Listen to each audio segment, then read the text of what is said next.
Նոր տարին առանցքող սեղանների կդիմավորեն Բյուրեղավանի ապակետարաների գործարանի նախկին աշխատակիցները, որոնց ընկերությունը պարտք է մոտ 60 միլիոն դրամի աշխատավարձ։ Կառավարության շենքի մոտ աշխատակիցներից Արմեն Փաթաթարյանը նշում է. Գործարանին կառավարությունը պարտք է ավելացած արժեքի հարկ 73-ից 30 միլիոն տվել է, 43 էլ մնացել է։ Եթե ինքը հավատում են իրանք առողջացման ծրագրին, թող այդ պարտքը տան, մեր փողը տան։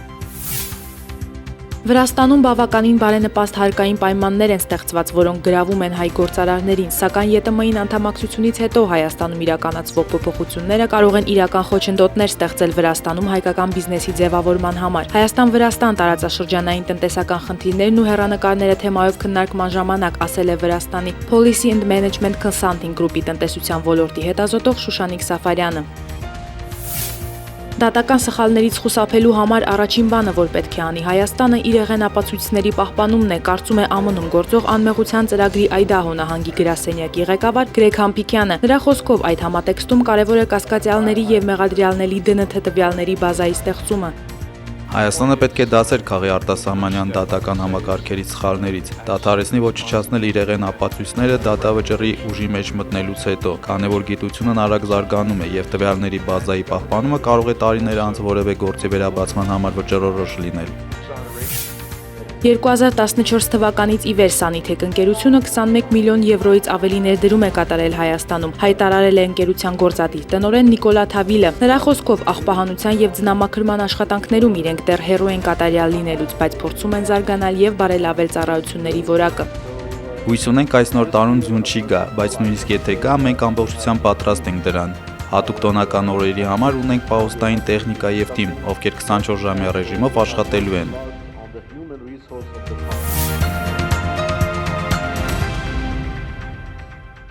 Հանրապետական Ռոզան Մուրադյանի կարծիքով հանրապետականն անցնող տարում բավարար պայմաններ է ստեղծել ընդդիմության գործունեության համար։ Հանրապետական ինքը նախաձեռնում է, որպեսզի ընդդիմադիր դաշտում հավաքագրվեն,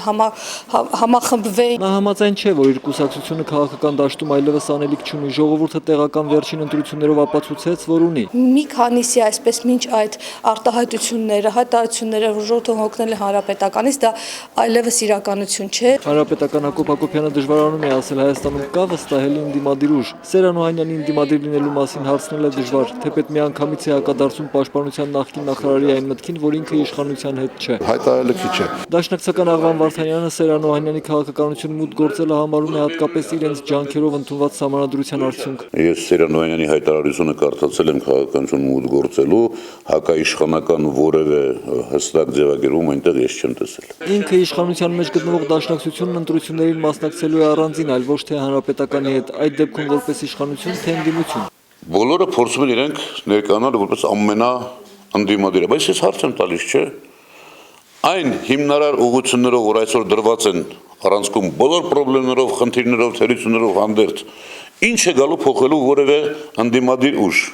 Կարող եք ասել, որ այսօր դրված չէ այդ խնդիրը։ Հայաստանը կեղծ ընդդիմադիր ուժեր ստեղծելու փորձ ունի, ասում է Լևոն Զուրաբյանը, սակայն չի ասի, թե այսօր ովքեր են հատկապես ընդդիմություն խաղում հանրապետականի սցենարով։ Հենց որ տեսնում եք, որ որևէ ընդդիմություն սկսում է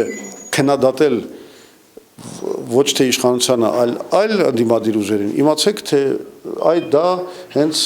ստեղծված է հենց այդ նպատակով, որ վարկաբեկի ընդդիմության։ Հայաստանում ըստ Լևոն Զուրաբյանի կառավարելի ժողովրդավարություն է եւ կեղծ ընդդիմություն ստեղծելը հենց դրա արտահայտություններից է։ Կառավարությունը տարեվերջին խորհրդարանի հաստատմանն է ներկայացրել վարկային համաձայնագրեր, որոնցով $180 միլիոն ավելանալու է պետական պարտքը։ Մեր պարտքը մեր քաղաքացու համար, մեկ ինչի համար, որ ով ծնվում է Հայաստանում, կազմում էր $1800։ Հայաստանի Հանրապետությունը ըստ էության ընկել է վարկային տենդի, ոչ թե տեմպի, այլ վարկային տենդի մեջ, լիխառատ կա։ Պրոբլեմն է նա, որ եթե այս վարկը չվերցնի կառավարությունը, ոչ կարա հին տարին փակի, ոչ էլ կարա նոր տարին սկսի։ Համաձայնագրերից մեկով Հայաստանին է տրամադրվում 40 միլիոն եվրո, մյուսով $90 միլիոն բյուջետային վարկեր 15-ից 20 տարի մարման ժամկետներով։ Սա այն դեպքում, երբ 2016 թվականը կփակենք $5.9 միլիարդ պետական պարտքով։ Պետական պարտքը մոտ է համախառն ներքին արժեքի նկատմամբ ռիսկային շեմին։ Մենք ինչ ծանրության պարտքային երկիր ենք համարվում, գրեթե բոլոր դիրքերով ինքը նվազ պարտքային բեռ ունեցող երկիր է դեռ համարվում, չնայած մենք անցնում ենք 50%-ից մի փոքր ավել մակարդակը։ Միգուցե տարատեսակ աղյուսակներով մենք համարում ենք նվազ կամ ոչ ռիսկային պարտքային բեռ ունեցող երկրին, չնայած 5 միլիարդի հոբելյանական սահմանագիծը անցել ենք եւ սրընթաց արդեն կանցնենք 6 եւ 7-ը։ 2016 թվականի բյուջեում նշված է, որ կարող ենք վերցնել 443 միլիոն դոլարի վարկ, սակայն տարեվերջին այն դարձել է 550 միլիոն դոլար։ Ընդդիմությունը ահազանգում է առանց տնտեսական աճի ու ներդրումների անընդունելի է մեծացնել պարտքի բեռը։ Կլինի հաջողություն, ուրեմն կլինի տնտեսական աճ։ Չի լինի հաջողություն այդ օրը կամ այդ ամսում, կլինի տնտեսական անկում, մնացածը կրկնում եմ, առ ոչինչ է, դրա համար հուշում եմ ասեն, երրորդ մաս ռիփսիկ ծոցա, լավ մոմա թափում, գնացեք կառավարությամբ, թող մոմ թափի, չգիտեմ, բախտ բացի, բախտ նայի, կլինի տնտեսական հաջողություն, կունենանք տնտեսական աճ։ Ես ինչ ռեկլամարիտիկին զորագար ռիփսիկ ծոցային մի կոփային իշքան ալնելու։ Բանկերում այսօր ավելի շատ գումար է ի պահ տրված, քան ներդրվում է տնտեսության մեջ, մոտ 2 տրիլիոն դրամ ավանդ այսօր ի պահ է տրված բանկերում։ Հայաստանի հարուստները փողը չեն դնում տնտեսության մեջ։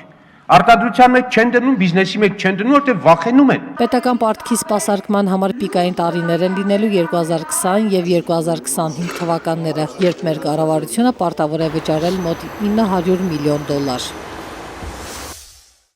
Եթե Լեռնային Ղարաբաղի հարցի լուծման Լևոն Տեր-Պետրոսյանի հայեցակարգը գործեր, մենք ոչ Հայաստան կունենայինք, ոչ էլ Լեռնային Ղարաբաղ, Ադրբեջանի խորժակը փողզիջումներով չես փակի։ Այդ որ ասում է մի մասը տանք, ասում է, մի մասը տանք, որ մի մասը պահենք։ Դու նա ամբողջն ա ուզում, ինչ մի մաս պահես։ Նա ուզում է գա Երևանում նստի։ Արմեն Ռուստամյանը նկատել է, որ Լևոն Տեր-Պետրոսյանը շատ է խոսում փողզիջումների մասին, ինքն ուզում է հասկանալ, իսկ ինչ է զիջում Ադրբեջանը, եթե Ղարաբաղի կարգավիճակի միջանկյալ ճանաչումն է, ապա դա Ադրբեջանին չի պարտավորեցնում ճանաչել Ղարաբաղի անկախությունը։ Խաղակային խաղապետ տեղադրումը միշտ էլ պետք է լինի, ինչ կապ ունի խաղապահների տեղադրումը, մեզ ինչ էր, մեր պայքարներն էր, որ խաղապահներ կային տեղադրվեին, ստե։ Փուլային լուծումն ըստ Դաշնակցության թաղված է եւ Արմեն Ռուստամյանը համաձայն չէ, որ Կազանում քննարկվել է հենց 1997-ի փուլային տարբերակը։ Դաշնակցությունը Արցախի հարցի լուծումը պատկերացնում է Ղարաբաղի սահմանադրության կետերից մեկով։ Ադրբեջանը պետք է ճանաչի Լեռնային Ղարաբաղի Հանրապետության անկախությունը, որի մեջ նաեւ այսօր Ադրբեջանի ձեռքում գտնվող Շահումյանի շրջանն է։ Ես էլ այդ ժողովրդի կարծիքի հետ կանգնած եմ եւ կյանքս էլ կտամ, որ դա իրականություն դառնա։ Էս է մեր տեսակետը։ Իսկ եթե ձեզ թվում է թե Թուրքին զիջելով չեք բերելու ձեր պազես դե առաջը կանգնի, չարաչար սխալվում եք։ Թուրքը մնում է թուրք, հայտարարում է Արմեն Ռուստամյանը։ Մեր հարևանն ի տարբերություն Իսրայելի հարևանների ցեղասպանություն է իրականացրել եւ կրկին կիրականացնի։ Ցեղասպանության խնդիրը, պարոն Տեր-Պետրոսյանը, չի դիտում այսօրվա խնդիր։ Նա դիտում է անցյալի խնդիր, ինչպես եւ գիտենք իր տեսակետները։ Մոռացեք, որ գնանք հաշտվենք։ Սակայն հայտնի է, որ Ղարաբաղում Լևոն Տեր-Պետրոսյանը խոսեց հենց Ադրբեջանից եկող ցեղասպանության սպառնալիքի մասին։ Արմեն Ռուստամյանը համաձայն է, որ նման բան ասվել է, բայց այդ վտանգը չի վերացել։ Այս ծրագրով փուլային տարբերակով ցեղասպանության վտանգը վերանում, հա։ Ընդհակառակը մեր այսօրվա երաշխիքը, որ մենք ունենք, խաղաղություն ենք ձեռք բերել, ինչի համար պարտադրել ենք խաղաղություն հենց այս ձեռք բերած տարածքներով։ Արմեն Ռուստամյանն էլ է կողմ բանակցություններին, բայց տարածքներ կարգավիճակի դիմաց սկզբունքը, որն աղավաղված է, ընդունելի չէ։ Կարգավիճակի հարցը պետք է ճշտվի, նոր քննարկվի տարածքների հարցը։ Իրենց փուլային են, որ ինչ-որ էստեղ է ասում Տեր-Պետրոսյանը։ Տարածքներ տանք, հետո կարգավիճակ։ Աշխարհում այդ սկզբունքը բոլորովին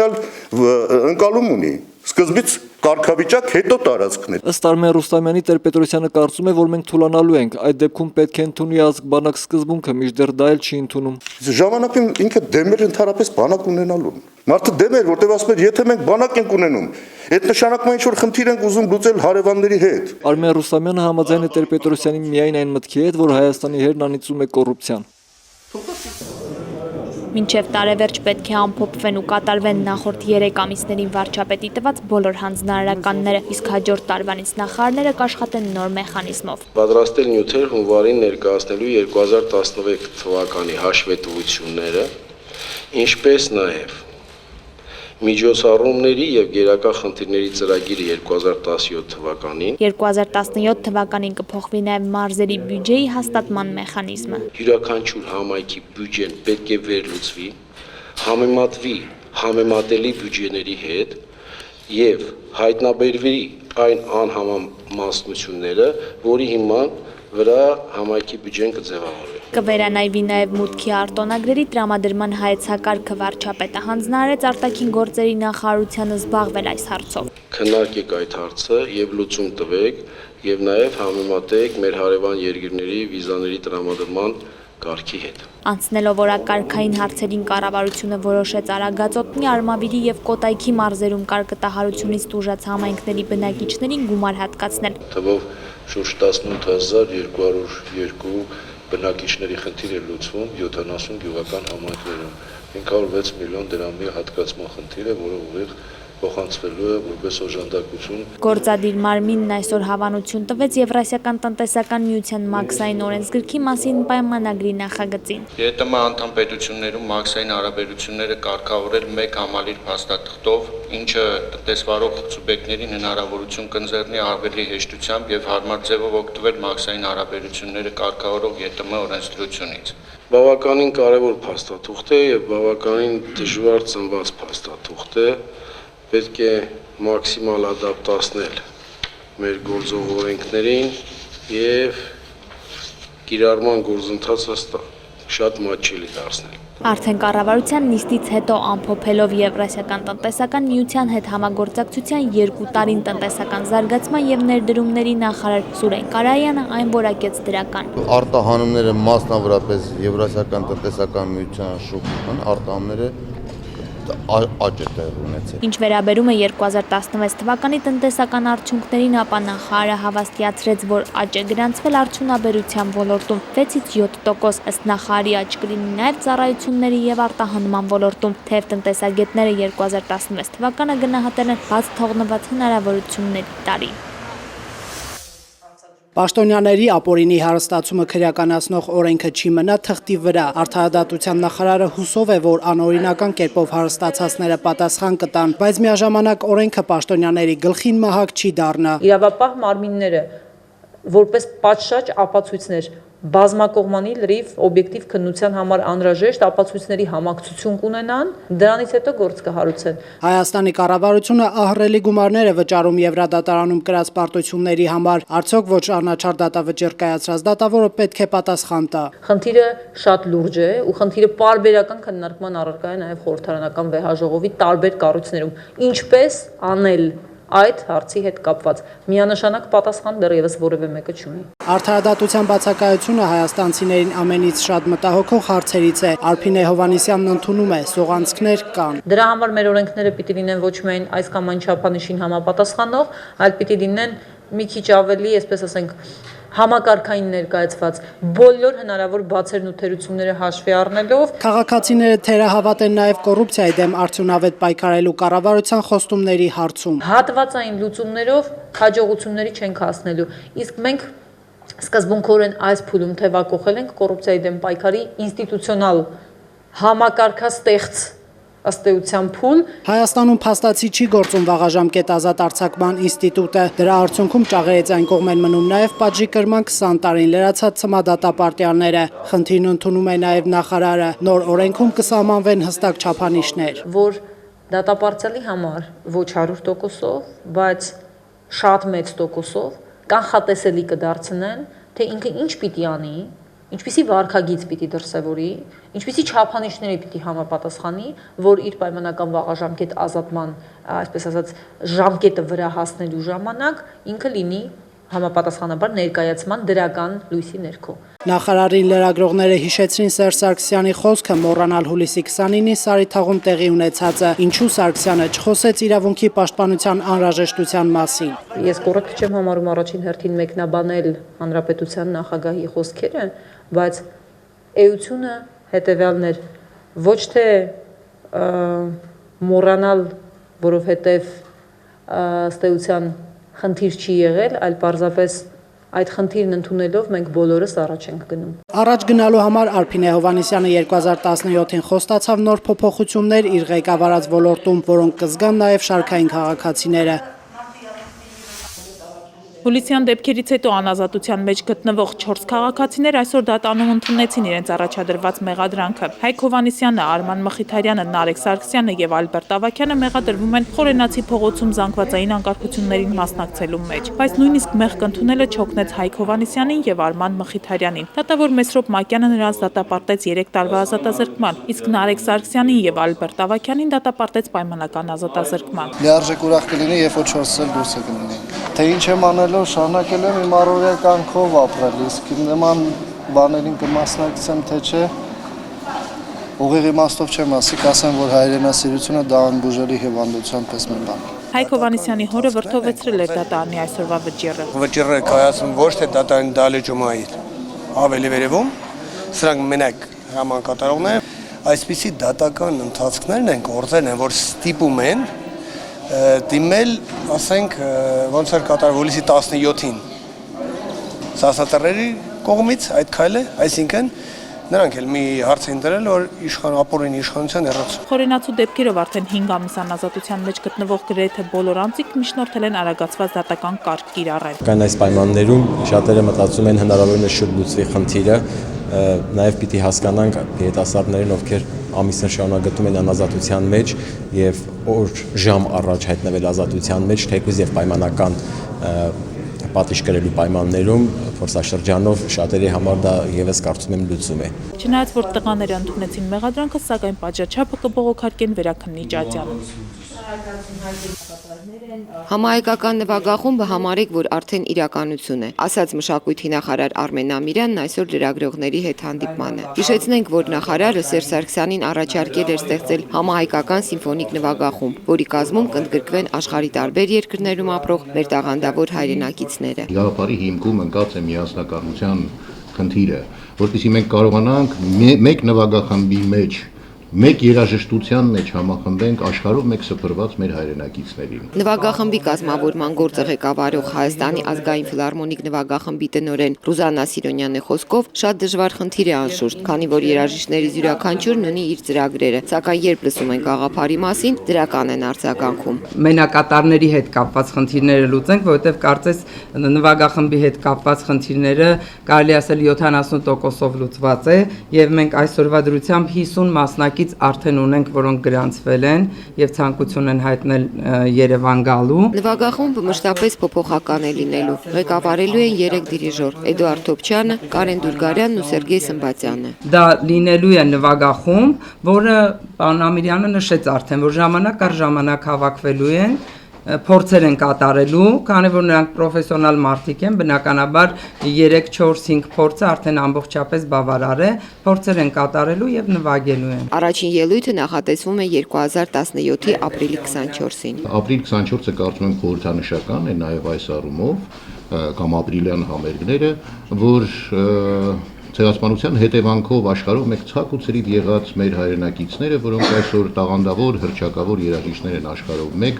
իրենց հայրենիքում կարող են եւ հնարավորություն ունեն համախմբելու մեկ նվագախմբի մեջ։ Նվագախումբը կատարելու է բացառապես հայ կոմպոզիտորների ստեղծագործություններ, Կոմիտասից, Խաչատրյանից մինչև նորօրյա կոմպոզիտորներ։ Կլինեն նաեւ պատվիրված գործեր։ Նաեւ պատվեր ունենք հիմա ձևակերպած պարոն Մանսուրյանին, Տիգրան Մանսուրյանին,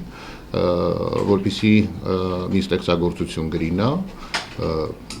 մոտ 8-ից 10 րոպե տևողությամբ, եթե ձևաչափի մեջ տեղավորվի այս համերգի, անպայման կներառվի նաև այդ ստեղծագործությունը։ Նվիրված է մեր ապրիլյան պատերազմի հերոսներին։ Հանդիպան ավարտին մշակույթի նախարարն իր հայտարարությամբ անակնկալ մատուցեց լրագրողներին։ Դեկտեմբերի 24-ից հայտարարվում է շնորհակալության շաբաթ, եւ նախարարության կայքում տեղադրված հայատար լավագույն շնորհակալությունները կարժանանան մրցանակների։ Իդեպ առաջին մրցանակը հայկական արտադրության բջջային հեռախոս է։ Ղարաբաղ կոմիտեի անդամ Սամվել Գևորգյանը 1998-ի ամռանը համաձայն չէր, որ Լևոն Տեր-Պետրոսյանի իշխանության օրոք ժողովուրդն սկսեց ատել կոմիտեին։ Մենք ուղղակի ժողովրդի կամքով իսկապես եկանք այդ իշխանության եւ գուցե թե պետք չէր գործադիր իշխանությունը վերցնել։ Սամվել Գևորգյանը սակայն չի ժխտի, որ ինքը եւ ՀՀՇ-ն հաստատ անկախության ձգտող կոմիտեի այլ անդամներ Վազգեն Մանուկյանի կամ Դավիթ Վարդանյանի սիրելիները չէին։ Վազգեն Մանուկյան, Դավիթ Վարդանյան այդ ճեղքումը եղավ դա զուտ անձնական բաներ, զուտ առաջինը լինելու մարմաճի հետևանքներ դա։ Գաղափարախոսական ոչ մի տարբերություն չի եղել։ Ընդամենը մի քանի ամիս առաջ էր ՀՀՇ-ն կորցրել իշխանությունը եւ Հայաստանում ոչ ոք չգիտեր, թե կուսակցությունն ընդդիմադիր է Ռոբերտ Քոչարյանի իշխանությանը թե ոչ։ Սամվել Գևորգյանը կարծում է, որ իրենք պետք է ընդդիմադիր լինեն։ Մենք փոքրամասնություն ենք։ Մեր գաղափարախոսությունը մղվել է ետին պլան։ Այն գաղափարախոսությունը, որով մենք եկանք, այսինքն սեփական ուժերին վստահել։ Ռոբերտ Քոչարյանի իշխանությունը սեփական ուժերին չի վստահում, ավելին փչացնում է հարաբերությունները հարևանների հետ, որոնք մեր հետ փորձում են կապեր հաստատել։ Թուրքիայից էին հրավիրում նախագահին, Ադրբեջանից էին հրավիրում բոլորին, մերժեցին։ Դա մանկամիտ քաղաքականություն է, այն քաղաքականությունը, որը դարասկզբին եւ դրանից էլ առաջ 19-րդ դարավերջից մեր ժողովրդին կործանման տարա։ Պետությունն ըստ Սամվել Գևորգյանի պետք է զերծ մնա հայդատական գաղափարախոսությունից, ՀՀՇ-ն այստեղ անելիք ունի։ Ինքը թունավոր եւ դարպասներ ջարդող ընդդիմություն չի լինի, թե պետք կան կասկածներ, որ ՀՀՇ-ն իրականում իշխանության հետ գաղտնի կապեր ունի։ Պարոն Գևորգյանը դա չի հերքում եւ ակնարկում է, որ այդ կապերը կազմակերպության ղեկավար Վանո Սիրադեղյանինն են։ Կազմակերպության մեջ կլինեն եւ վեճեր, եւ տարակարծություններ, եւ տարբեր մտածելակերպ, բայց դա չի նշանակում, որ ասենք մեկ անձը պիտի կարողանա թելադրել ինչ-որ բաներ։ Վանո Սիրադեղյանի անձը ՀՀՇ-ում մեծ հակամարտության թեմա էր դարձել։ Ազգային ժողովի ՀՀՇ-ական նախկին փոխնախագահներ Արա Սահակյանը եւ Կարապետ Ռուբինյանը վստահեցնում են, որ այն դարձել է մեկ անձի կուսակցություն։ Առաջինին հեռացրել էին կուսակցությունից, երկրորդին վարչությունից։ Պարոն Գևորգյանը համաձայն է, որ նրանց հետ դաժան վարվեցին։ Պետք է հրավիրել ուղակի մարդկանց։ Հրավիրել ուղակի ասել, որ գիտեք, դուք բացակայում եք կամ չգիտեմ ինչ, այսպեսի հարց ենք դնում։